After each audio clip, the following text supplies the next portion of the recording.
when you have a wedding, as you know, on one side of the room is the groom's friends and families. The other side is the brides. And her father was a lawyer. Mother was in the PTA. And there were lawyers and doctors and business people on her side. On my side, they had racketeers, all kinds of drug dealers, all kinds of people with guns on them. That was the voice of my next guest, who grew up in a family of crime and ended up making millions in legitimate business. Stay tuned to learn more. Welcome back to Season 4 of the podcast. I'm your host, Amanda Blackwood. As many of you know, I wrote my autobiography as a survivor of human trafficking. It's called Custom Justice, but if you didn't know, you do now.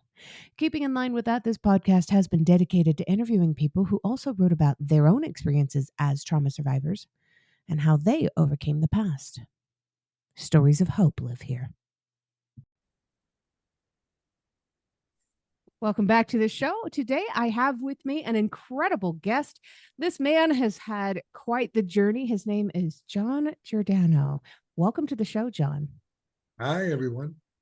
I am so happy to actually get to meet you. I know we tried to record episodes before, and for whatever reason, it just wasn't working out. And I think it was because we were meant to be face to face. That's what we are supposed to be. Absolutely. So, John, right off the bat, I know people are going to notice that you have a bit of an accent. So, where are you from? Where'd you grow up? Hong Kong. No, New York. I've been there since, well, I left New York. I'm actually a Floridian.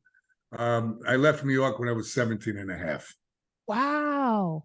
My So gosh. I just turned 77. Gosh, well, congratulations. Happy birthday. Thank you. Yeah. I didn't think I was gonna make it to 17, but actually I made it to 77 so far. Yeah, you went through a lot of stuff when you were a kid. Oh yeah.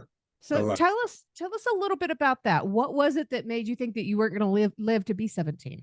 Well, let's put it this way. I'm an inner city kid from the South Bronx. It was voted on Time magazine as the worst neighborhood in the United States. It was called where there was a police station called Fort Apache. It's in the South Bronx. So we lived in the projects. And, well, I'll just go back into the whole story. If you want me to tell my story, then make it easier. Yeah. Okay. So my father was, he sold produce, but he also was a heroin dealer. And my mother was, a stay-at-home mom. My uncle was a hitman for some of the families. My grandfather was a Shylock. Those are people that loan you money, and if you don't, at a high interest rate, and if you don't pay, you'll pay one way or the other.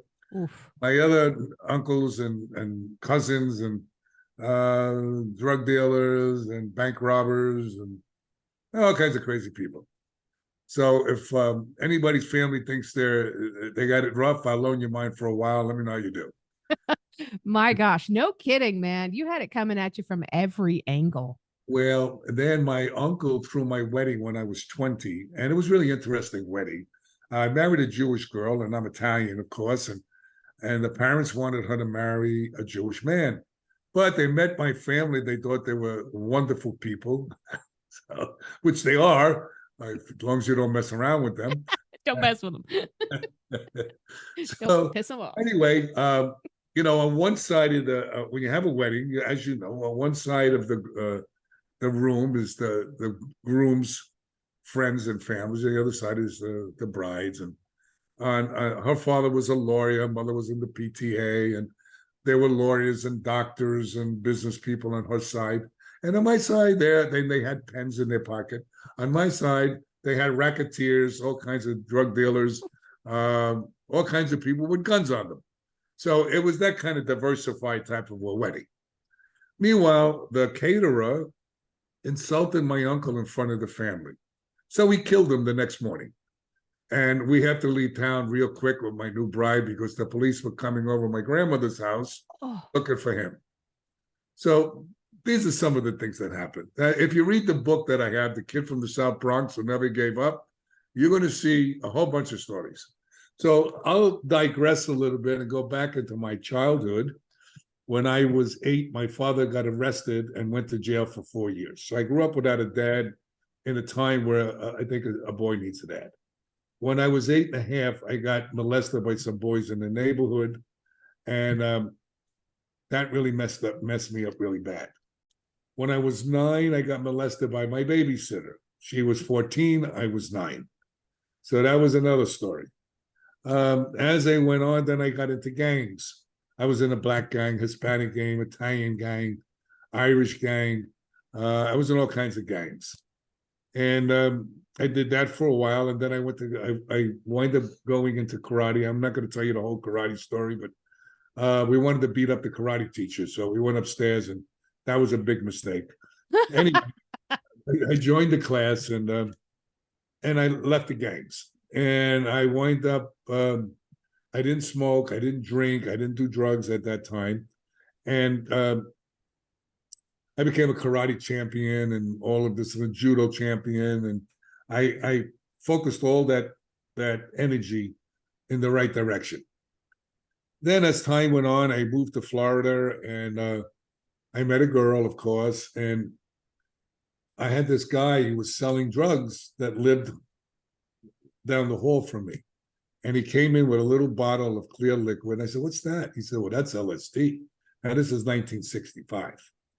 Right? And I said, "Oh, I heard about that. Expands your mind." And I was always interested in expanding my mind. I said, "Let me see." I opened the bottle. I drank the whole thing. Oh, no. The guy freaked out.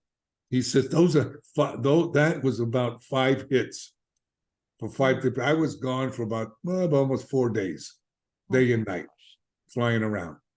Then I started doing psychedelics. I started doing smoking pot. Eventually, I gravitated towards pills, and then eventually went to cocaine. And fast forward, I became my family. I said I never would like to be like them, but I became like them. I used to sell drugs. I used to teach the cartel, one of the cartels in Colombia. I used to teach their bodyguards how to defend themselves and defend their boss. I did a lot of crazy stuff. I was selling guns. I was selling all kinds of stuff. Well, it sounds like you had an easy in with that industry. Yeah. So that's what happened. Yeah. And, I did a lot of stuff. I used to do collection work for the smugglers. If you don't pay, me and my black belts will go see you. But on another side of the fence, I did 8 plays in the Theater Performing Arts. I wrote them, directed them, and acted in them.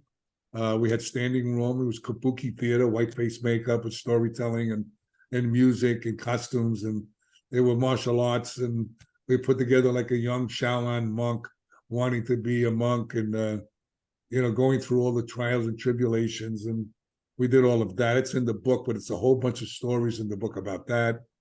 Wow. Then I also had my own television show that I did. This is when I got clean. I used to throw the international karate championships that people from all over the world come to my karate tournaments.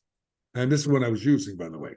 Oh, wow. And then I was with the Flea Market USA, 1980, 81, right after the riots in Overtown and Liberty City. It's in the African-American community. Nobody wanted to go into that community. They were afraid. And they opened up this flea market with 500 businesses under one roof. One of my students was one of the owners. He wanted me to buy a booth. And I said, "No, I want to work for you." And he says, "Well, how much do you want?" I told him I want $1,000 a week. Now, this was 1981, 80. He said, $1,000 a week? I said, "Tell you what, give me $250 a week. And you tell me what you expect, and I'll accomplish everything that you tell me to do." Well, within 3 months, I did everything and more. So he gave me my salary. Then they wanted to, I did the security and I did the marketing. And since I knew all the gangs in the area, because all my black belts were gang leaders that got out of the gangs and wound up going into karate. So everybody knew them. So they didn't want to mess with us. I said, "You don't mess with us, we don't go to your territory and mess with you." So that was that part of the security. Then I did the marketing for them. And they said they wanted that. I says, "Look, we need we need something that's going to attract people back into the community. So what I want to do is I want to revitalize Liberty City and Overtown. So I went to the SBA people. We needed a theme. And I got them to help the people when they wanted to buy a booth, how to buy wholesale, how to run a business, how to do the accounting, and all of that. And then I went to all the churches and all the deacons, and I was dancing with everybody doing this, you know. And then I had an idea. I said, you know, I want to invite President Reagan to the flea market and show him what we're doing. So of course everybody laughed at me. So I wrote a letter to the White House. 2 weeks later, I get a letter from the White House back. Well, it's in the book, the letter, so they can see it, because I know nobody believes you when you tell them stuff. Right. Right. So they said, due to scheduling, the president couldn't come, but we're sending a representative. And as you know, before they send anybody, they're going to check you out thoroughly. Yeah. Which they did. And they sent Carrie Meeks. Now, Carrie Meeks, who at the time was state representative, later on to become a senator. And she went around and she found out all the things I was doing, because that's where I taught karate in Liberty City and Overtown. Also, so I was getting the kids off the street, even though I was using drugs, you know, I was getting kids off the street, teaching them how not to use drugs. I mean, it was like a double life. Yeah. And so she went to the Martin Luther King Foundation and presented me with the Martin Luther King Award. Now, when I tell you how many people were there, and I tell you who the entertainer was, you'll understand. They presented me the Martin Luther King Award on stage in front of 60,000 people. We had an outdoor. I also got the pictures on the in the book, you know, on the website. Matter of fact, and you'll see that on my web, John, the letter J, Giordano.com. You'll see James Brown. So we had a James Brown concert in Liberty City in a giant parking lot. And as far as your eye can see, you will see people squashed together in every direction. And the pictures don't even do it justice because they were all around the stage. Wow. So that's how I got the Martin Luther King Award. Oh, that's cool. Then when I got into recovery, I had my own television show on cable tap, which was public television. I had a call-in talk show. First, I had a half-hour show, and then it was taped. And then they asked me if I wanted to do an hour show live, and I said, yeah. So I did an hour show live for 5 years. I had senators on, I had judges on, I had police officers, addicts on, homeless people on. And what we did is a show on homelessness, addiction, mental health issues, and people would call in and ask questions. And so I did that. I do a lot of stuff. That is amazing. So I only went to the 9th grade, and I quit school in the 9th grade. And I when I got into recovery, I went to treatment. My family did an intervention on me. I told you what my family was. I'm wondering who's doing an intervention on them. You know it's bad if they're doing an intervention. Well, you know how bad that was, right? Yeah, you got it. So I said, okay, I'll go to treatment. I went into treatment. I thought it was baloney. I said, I wouldn't even get high with these people. What am I doing here? You know, but eventually I cleared up and I had what I call a spiritual awakening. And I tell people the story, and you know, it was kind of weird what happened. You know, I'm a recovering Catholic, and I call myself a recovering Catholic. And I had this therapist who told me, he goes, John, you ever pray on your knees? I said, listen, man, I got calluses on my knees. I'm a Catholic. Remember, recovering Catholic? Remember me? I went to Catholic school. That's all they make you do is pray. All right, you pray to get off your knees is what happens. You know, down on your knees, up on your feet, down on your knees. There you go. Yeah, up and down, up and down. It's an exercise program. Anyway, I said, what do you mean? He said, well, how about humility? I said, give me a break. And I didn't pay attention to him. Anyway, it was Christmas time, Christmas Eve. I wanted to go home to see my children, but that was baloney. I wanted to go home and get Christmas cards from my friends who would give me cocaine. So they said, no, you can't go. So I got pissed off. I don't really get angry. I got rageful. I punched the door of the room. I never even took my clothes out of my suitcase. I used to pull my clothes out of the suitcase because I was always leaving the treatment center. Anyway, I remember him telling me that I was in a lot of pain. You know, I was off the drugs and my mind was clearing up. And I started to realize how I was hurting myself and everybody else that I said I loved. And what happened was I went to get down on my knee. and this may sound a little strange to the people that listen to this, but and I still feel the effects. I couldn't get down on my knee; it wouldn't go down, and I said, "This is stupid."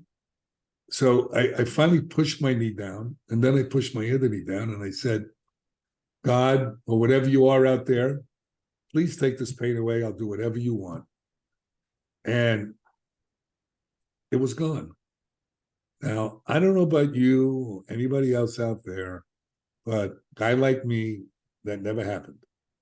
And it took me days to get over it. But it was gone. But as crazy as I was, I tried to get it back. Didn't come back. That's what I call my spiritual awakening, where I began to change. And I decided to get in the field of addiction treatment and help other people that were sick as I was. As much as we all hate commercials, they are a necessary evil these days. That's what keeps the show on the air. You can show support by purchasing one of my mini books or donating through PayPal, or even just leaving a review on whatever platform you listen to this podcast on. You can find the links for the books or donation options in the podcast description under the guest information. As always, a portion of the proceeds of everything made do go to local organizations that help fight human trafficking. Now back to the guest. I went back to school, got my GED, went to college. They made me the valedictorian of the school, the addiction school. You had to have 300 hours of addiction studies and 6,000 hours of supervision. So I did that. I got other degrees. I have a master's in NLP, and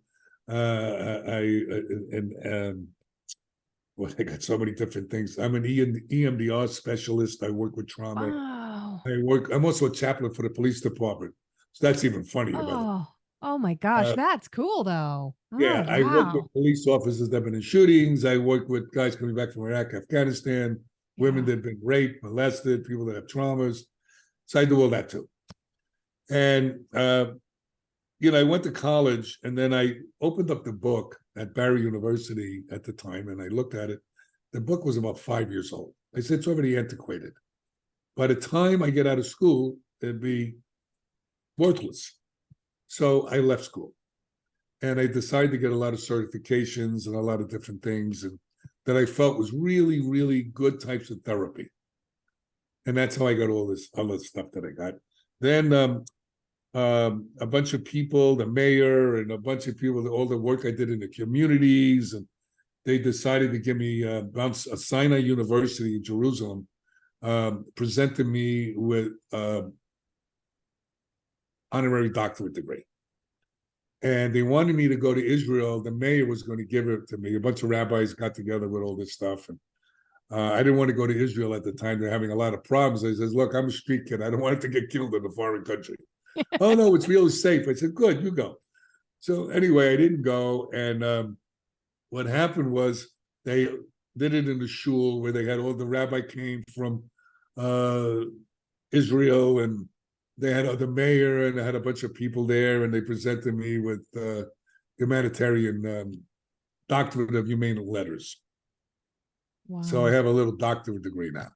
Oh, that is so cool. So I don't know. God blessed me with many different journeys, and Oh, yeah. then I got into the psychedelics. I was against it. Now I lecture all over the world, by the way. Here I am, the kid from the South Bronx who went to the 9th grade, is lecturing to neuroscientists and psychiatrists. And if you ask me how this happened, I tell you, this guy sounds like he's out to lunch. Okay, but this is the truth. This is what happened. I was in Taipei lecturing at the neuroscience conference. I was one of the keynote speakers. The stuff I lecture about, nobody's doing. I was lecturing. I was listening to these scientists talk about ketamine and how there was an epidemic in Taipei and how it's highly addictive. And I was thinking about doing a ketamine treatment center. And then after they spoke, I said, I'm not going near this stuff. I don't want to create addicts. I'm trying to stop addicts from being addicts. But over the years, which is about 7 years now, I said, well, I'm reading the science, how it grows new connections in the brain, and how people that have depression and anxiety treatment resistant people are really getting an addiction, are getting tremendous help. So my wife suffers from depression and anxiety. She's bipolar disorder, and she was having an episode. And I said, well, let me bring you to this treatment center. I met these people. They're two CRNAs, anesthesiologists. They really, really care about the patients. They don't just care about the money, which, look, money's important, but you have to first care about the client. Yeah. And I sent her there, she did phenomenal. And then I interviewed a lot of the people that went through there, and they all were saying the same stuff. So I said, you know what? I think I was wrong. And I went partners with them. It's the Ketamine Clinic, South Florida, in Pompano Beach. Wow. And we opened up 2 more clinics, one in Miami Beach, one in Hallandale. So, and it's doing tremendous. So I added a lot of things that I learned. We do micronutrient testing to see on a cellular level where you're deficient. We do gut testing to see if you have any gut issues. We do hormone replacement, all the things that are precursors for depression and anxiety, which most people don't know. People think it's just psychological. It's not. There's a medical component to this that no one in treatment is looking at, or hardly anyone that I know of anyway. Yeah. If you have a low thyroid, you can have depression and anxiety. If you have leaky gut syndrome, H. pylori infection, those are gut issues, you can have depression and anxiety. And I always tell people, do not believe a word I tell you. Please don't. Go look it up for yourself. Yeah. Low serotonin, low testosterone or high testosterone can cause depression and anxiety. Closed head injuries can cause depression, anxiety, suicidal ideation, and behavioral problems. Hypoglycemia, depression, and anxiety. That's low blood sugar. Heavy metal toxicity can cause neurotransmission interruption, which mimics attention deficit disorder, bipolar disorder. Go look it up, guys. Okay, I'm not making this stuff up. This is not John's makeup time. And I got into research. I'm part of a team of 12 universities, different neuroscientists, geneticists, psychiatrists, researchers. I'm currently in 80 medical journals, scientific peer-reviewed journals. Most doctors don't have one. And if you want to see what the journals really talk about, you go to my website. There's about 39 of them on there. And then you can go to a platform called ResearchGate. And ResearchGate is a platform for peer-reviewed journals, medical journals from all over the world. And it's on there. Just type my name in, and then you'll see all the journals. Very cool. I do a lot of stuff. Yes, you do. God bless me with connections that are unbelievable. I work with Dr. Blum. He's the geneticist who found the primary addiction gene called the DRD2 ALE1 variant gene. And that's the main gene. There's a bunch of other genes that go with it. Now, we also have what is known as the GARS test, the Genetic Addiction Risk Score test, to see if you have a mild, moderate, or severe propensity for addiction. And we can give you amino acid therapy. And we have about 15 studies, peer-reviewed studies on that, how they upregulate dopamine. So there is a lot of stuff out there that people don't know about. NAD+. I don't know if you're familiar with that. Are you familiar with that, Amanda? NAD? No. Look it up. NAD+ is an enzyme that we manufacture ourselves, okay? But as we get older, it diminishes like everything else. Mm-hmm. And what that does, it's the fuel for your mitochondria, for your engine that actually runs all your cells in your body. Oh, wow. So it helps with depression and anxiety, and it also gives you energy and helps to repair your cells. Now, there's another thing that the body has that most people don't know about. It's called zombie cells. Go look it up, guys. I know you're going to think I'm making things up, so please go look it up. Zombie cells are cells that don't totally die. And what happens with that is it clogs up the works and can cause cancer and a lot of other things in your body. So they use senolyticals, which fiestin, Fiestin, quinasentin. These are neurotropics that can help you clear your body through defecation and urination, get it out of your body. So, and then you do chelation for heavy metals with EDTA. That's another chemical that they use to grab a hold of the heavy metals and take it out of your body. and it's done through an IV. Wow. And there's other ways to do it, but I don't want to waste all this time going into all this stuff. But those are the things we do. So what happened was you got to read the book. I don't want to tell you the whole story, but I went partners with my I had no money. I was homeless when I started. I got divorced.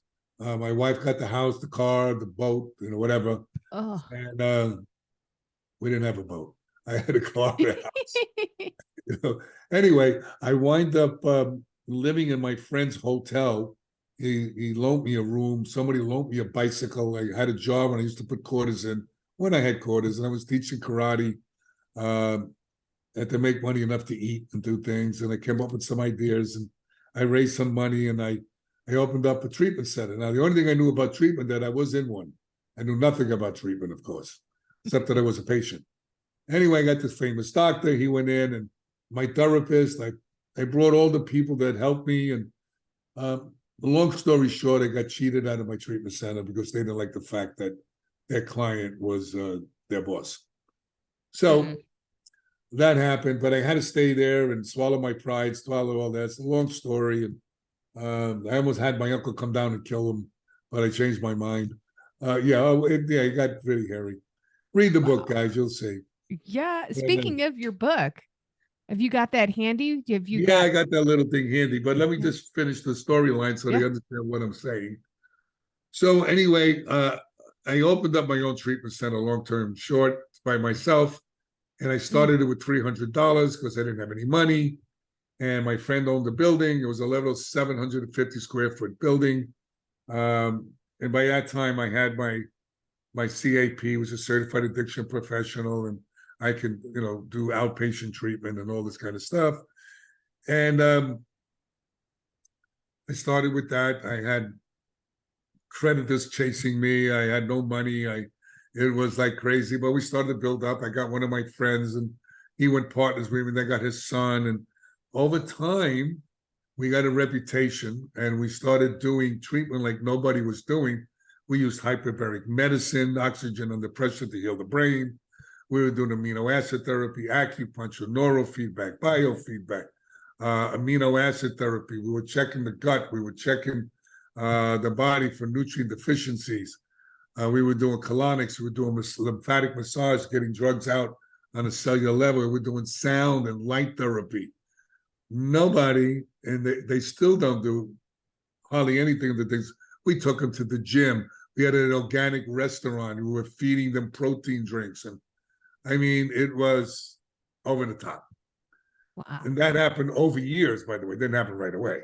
Right. And so I started with $300. And in 2012, we sold it for $45 million.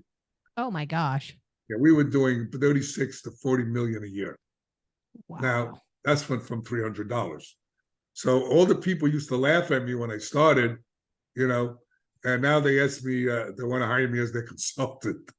We had 9 vans, we had organic restaurant, we had a spa, we had everything. It was wild. So now I can read this little excerpt from my book. I wrote this book.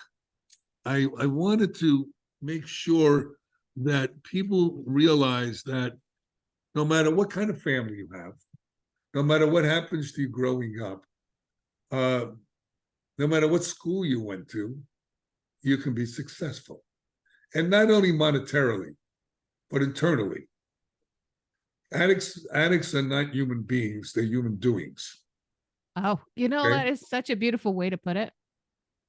And what the problem is that most addicts that I know are very smart. They have a skill set that they don't even realize they have. They're tenacious. They went to any lengths to get their drugs. Okay. They very highly manipulative, so it takes intelligence to manipulate all the things that they do. All these skill sets. They were very disciplined and going and getting and doing.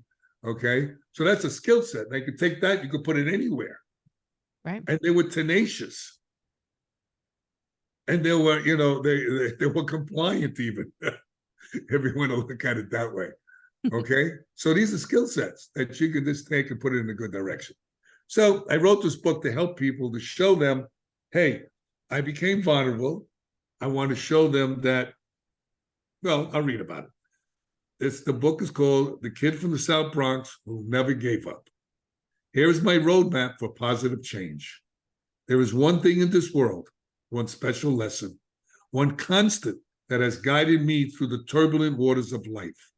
This infinite rule, which most people know but ignore, or who simply do not follow their life lessons. That is, no matter what, no matter the circumstances, the obstacles, the people that get in our way, or things that slow us down, follow this one simple rule. Never give up on your dreams, never let go of your passions, and especially never give up on yourself or a God of your understanding. My name is John Giordano, and I am a recovering addict who turned $300 into $45 million. I was blessed to become extremely successful, and I'd like to share my story with you. This is how my life was transformed and how I was saved from falling into the abyss of hell, and by following this one rule and learning how to have a life worth living.